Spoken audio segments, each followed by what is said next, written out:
극우 개신교의 정치적 행보가 한국교회를 과잉 대표하며 기독교 신앙의 본질을 왜곡하고 있다는 지적이 나오고 있는 가운데 예장 고신총회 소속 목회자와 교인들이 예배 강단을 정치 선동의 장으로 변질시켰다며 손현보 목사의 징계를 촉구하고 나섰습니다.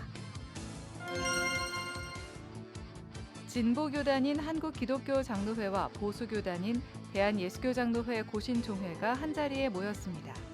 정치적 양극화가 교회 안까지 파고든 상황에서 한국교회에 화합의 메시지를 줬다는 평가가 나오고 있습니다. 일제강점기 나라를 빼앗긴 민족의 슬픔과 아픔 그리고 희망을 전한 시인 윤동주. 윤동주 서거 80주년을 맞아 서울 은평구에서는 추모 전시회가 진행되고 있습니다. 총신대 법인이사회가 새로운 개방이사를 선출했지만 총회가 추천한 개방이사는 단 한 명만 선출됐습니다. 학교 발전에 초점을 둔 개방이사를 선출해야 한다는 교단 내 정서가 모아지는 가운데 총신대는 27일 개방이사를 추가 선출합니다. 여러분 안녕하십니까? CBS 뉴스입니다.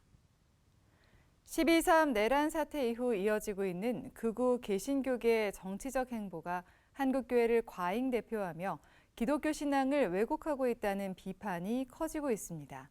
특히 세이브 코리아를 주도하는 손현보 목사는 제2의 전광훈이라는 지적이 나오고 있는데요. 손현보 목사가 속한 대한예수교장로회 고신총회 목회자와 성도들이 예배 강단을 정치 선동의 장으로 변질시킨 손현보 목사를 징계하라며 서명운동을 전개하고 나섰습니다. 오요셉 기자입니다. 세이브 코리아 집회를 주도하는 손현보 목사가 심우하는 부산 세계로교회.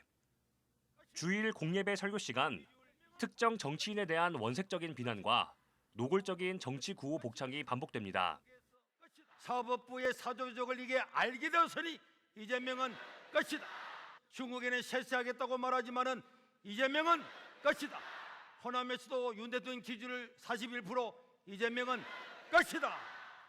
끝난 줄로 믿습니다.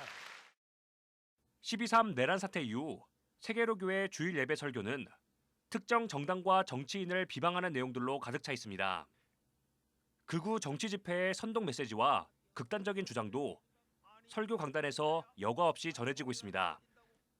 이 같은 상황이 계속되자 예장 고신총회 목회자와 성도들이 고신을 사랑하는 성도들의 모임이란 이름으로 총회에 손현보 목사의 징계를 촉구하고 나섰습니다.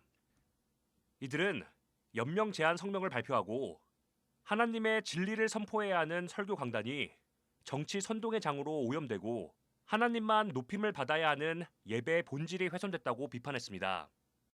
교회가 정의를 추구하고 평화를 이룩하기보다는 오히려 정치하는 사람들과 더 앞장을 서서 자기 주장 내세우고 투쟁하는 그런 방식을 보이는데 기본적으로 목사로서 또는 교회로서의 존재 의미 자체를 위협하고 나아가서는 예수 그리스도의 십자가의 절대적인 복음을 상대적인 정치 영역으로 떨어뜨리고 그래서 결국은 십자가의 이 가치를 훼손하는 그런 아주 안 좋은 일이라고 생각을 해서 이들은 특히 고신총회는 하나님께 드리는 예배를 소중히 여기며 인간의 신념이 하나님의 자리를 대신하지 못하도록 주의해왔다면서 손현보 목사에겐 정치적 신념이 하나님보다 더 높아져 있고 하나님의 말씀은 정치적 신념을 설파하는 수단으로 전락해버렸다고 비판했습니다. 이어 신사참배를 반대하며 선배들이 목숨을 걸고 지켰던 예배 정신이 손현보 목사에 의해 훼손되는 것을 볼 때 가슴이 무너지는 아픔을 느낀다고 말했습니다. 완전히 정치 선동을 가지고 들어와서 말씀과는 사실 상관이 없는 그래서 사람들의 마음속에 어떤 미움과 분노와 증오를 일으키면서 또 특정한 어떤 이데올로기를 심어주는 이런 것을 선포하는 것은 정말 고신의 정신에 위배된다. 제2의 신사참배다. 고신총회 목회자와 성도들은 계속해서 예배와 설교의 본질을 훼손하는 손현보 목사의 행태에 대해 교단 차원의 진상조사와 징계가 있어야 한다고 촉구했습니다. 만일 그렇지 않고 교단이 계속해서 침묵할 경우 고신교단은 하나님과 역사 앞에서 큰 죄악을 저지르는 것이 될 거라고 경고했습니다.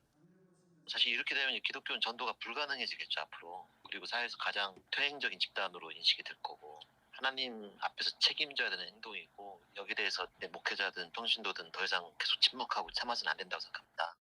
고신총회 교인 109인은 범교단적으로 서명운동을 벌여 그리스도인들의 의견을 고신총회에 전달할 계획입니다.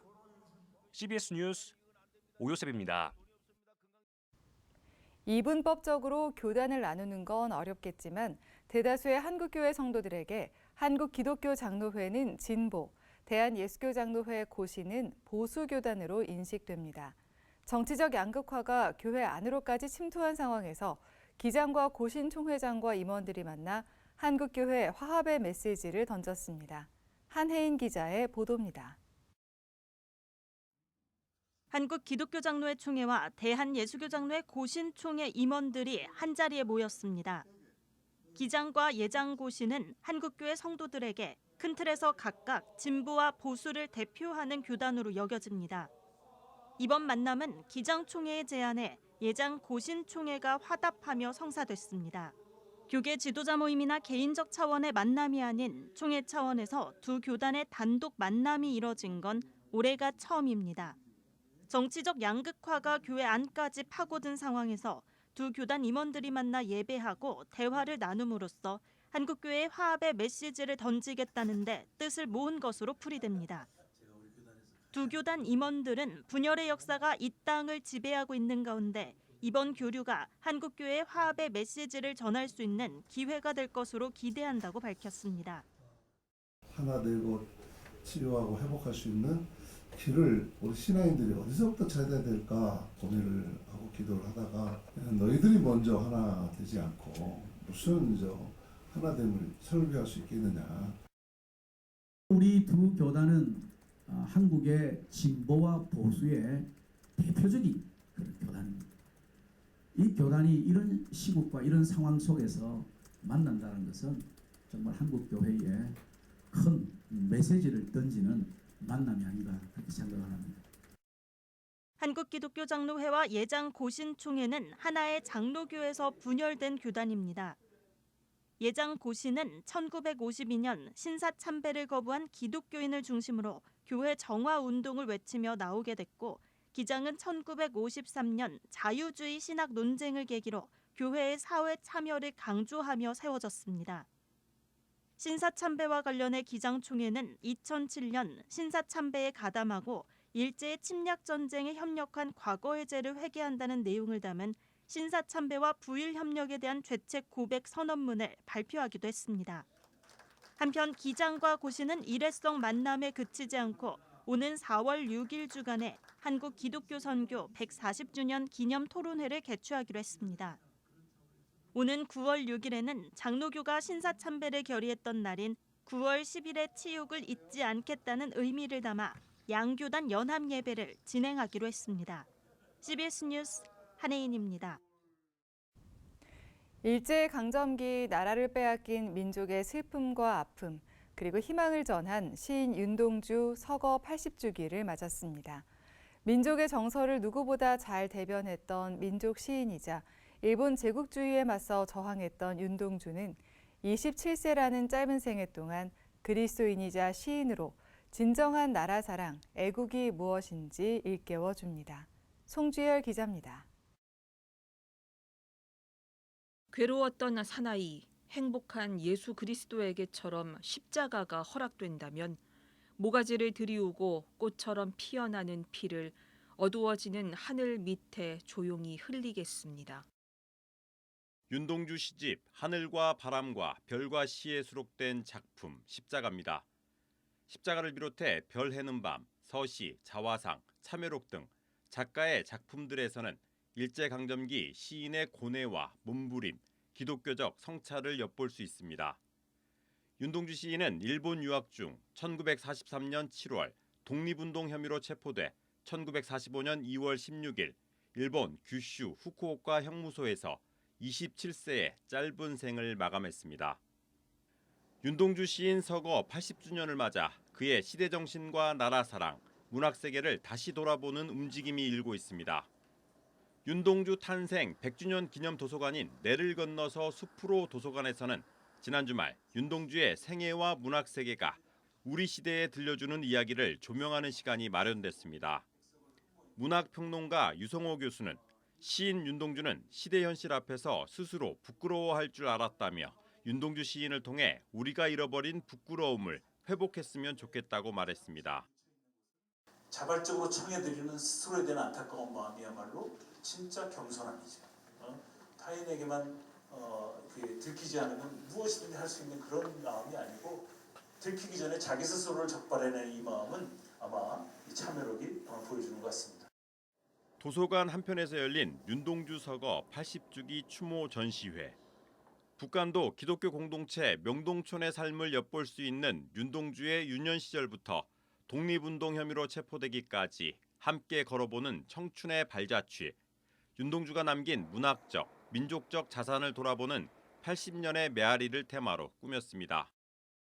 그래서 앞으로 세대도 오직 자기만을 위한 삶이 아니라 사회와 인류를 생각하는 그런 그분의 정신을 계속해서 기릴 수 있도록 저희가 작업을 하고 있고, 그의 깊은 신앙이 어떻게 시대의 저항으로 승화되었는가, 그리고 인류를 향한 그리스도의 사랑이 어떻게 그의 시작 속에서 굳건한 믿음으로 보여지는지 오셔서 보아도 좋을 것 같습니다.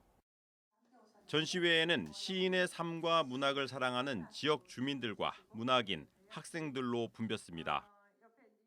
일제 강점기의 힘든 시기임에도 불구하고 그분은 희망의 끈을 놓지 않았고 또 그 시대 정신을 잃지 않고 저항하고 하셨죠.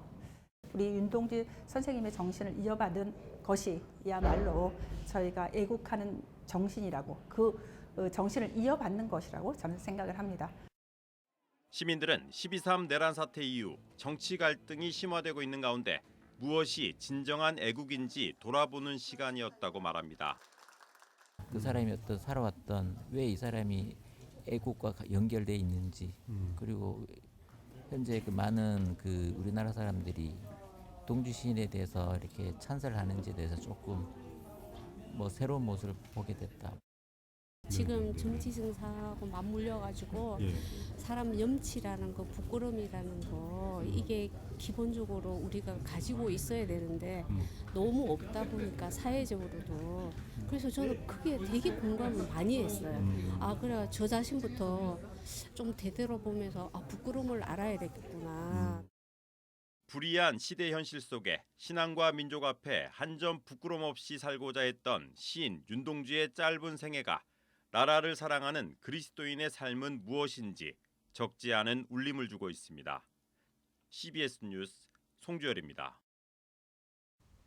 총신대 법인이사회는 오늘 4월 8일자로 이사 전원의 임기가 만료됨에 따라 새로운 이사 구성에 들어갔습니다. 학교 분쟁 이후 정이사 체제 속에서 처음으로 이사회 전체가 교체되는 만큼 학교 발전에 초점을 둔 인사를 선출해야 한다는 교단 내 정서가 모아지고 있습니다. 그만큼 이사회가 무거운 책임감을 가지고 이사 선출에 나섰을 텐데요. 어제 열린 이사회 회의에서는 사실상 총회가 추천한 개방이사가 단 한 명만 선출되는 데 그쳤습니다. 천수연 기자입니다. 예장 합동총회 목회자 양성교육기관인 총신대가 새로운 이사 구성에 들어갔습니다. 총신대 법인이사회는 이사 후보군을 4개로 나눠 연임이사 3명을 비롯해 교단과 법인이사회, 개방이사 추천위원회 추천을 통해 각각 4명씩 모두 15명의 이사 선출에 들어갔습니다. 법인이사회는 4개 이사 후보군 25명에 대한 개별 투표를 통해 이사회 제적의 과반수인 8표 이상을 득표한 후보자 12명을 이사로 선출했습니다. 그러나 개방이사는 4명 가운데 1명밖에 확정하지 못해 다시 선임해야 하는 상황입니다. 개방이사와 관련해서는 후보 확정 전부터 논란이 제기됐습니다. 개방이사 후보추천위원회가 구성되기도 전에 개방이사 후보들이 거론된 데다 해당 후보들이 학교 발전에 기여할 것인가에 대해 회의적인 시각이 많았던 겁니다. 총신대 학내 구성원과 동문회 등으로 구성된 대학평의원회도 이 같은 상황을 우려해왔습니다. 대학평의원회는 법인이사회 회의 하루 전 성명을 내고 개방이사 선출에 있어 이사회의 책임 있는 결정을 촉구하기도 했습니다. 대학 평의원회는 성명에서 많은 이들이 법인이사 교체를 주목하고 있다면서 학교가 다시 교단 정치력의 확장이나 이권 다툼의 장이 될까 염려하고 있다고 전했습니다. 그러면서 학교에 유익이 되지 않는 인사들은 과감히 제외하고 적임자가 없다면 재추천을 받을 것을 요구했습니다. 이와 관련해 총신대 법인이사회는 개방이사 후보추천위원회에 개방이사 선출 결과를 통보하고 오는 27일 다시 모여 개방이사 추가 선임을 위한 회의를 진행하기로 했습니다. 현재 개방이사 추천위원회는 위원 5명 가운데 3명이 총회 추천위원으로 구성돼 있어 사실상 개방이사 후보 추천은 총회의 의중이 반영되는 구조입니다. 교단 안팎에서는 과거 총신대가 교단의 무분별한 정치의 장으로 변질되고 사유화 대상으로 전락했던 경험이 있는 만큼 학교와 교단 안팎에서 모두가 인정할 수 있는 신망 있는 인사들이 개방이사로 선임되길 기대하는 분위기입니다. 이에 법인이사회 역시 총회가 기존의 후보들을 배제하고 새로운 개방이사 후보를 추천해 줄 것을 기대하고 있습니다. 총신대 법인이사회는 이사 임기가 만료되기 한 달 전인 다음 달 8일까지 교육부에 차기 이사 취임 승인을 신청한다는 계획입니다. CBS 뉴스 천수연입니다. 극우 기독교 세력이 정치 양극화를 심화시키는 가운데 교회 정치 참여를 고민하는 자리가 마련됐습니다. 도시공동체연구소가 주최한 세미나에서 크리스천 철학자인 전남대 김상봉 교수는 7, 80년대 우리 사회의 기독교 운동은 가난한 자에 대한 연민과 자기 자신에 대한 부끄러움이 먼저였지만 지금은 상대방에 대한 적대심과 증오밖에 남은 게 없다고 지적했습니다. 그러면서 한국교회 사회개혁운동에는 타인의 고통을 나의 고통으로 이해하고 깨우치는 영성이 필요하다고 강조했습니다. 김 교수는 한국교회가 민주시민으로서 다른 견해를 가진 동료 시민을 존중해야 한다면서 다른 정치적 입장을 가진 이들도 내면의 상처와 고통이 있음을 기억해야 한다고 당부했습니다.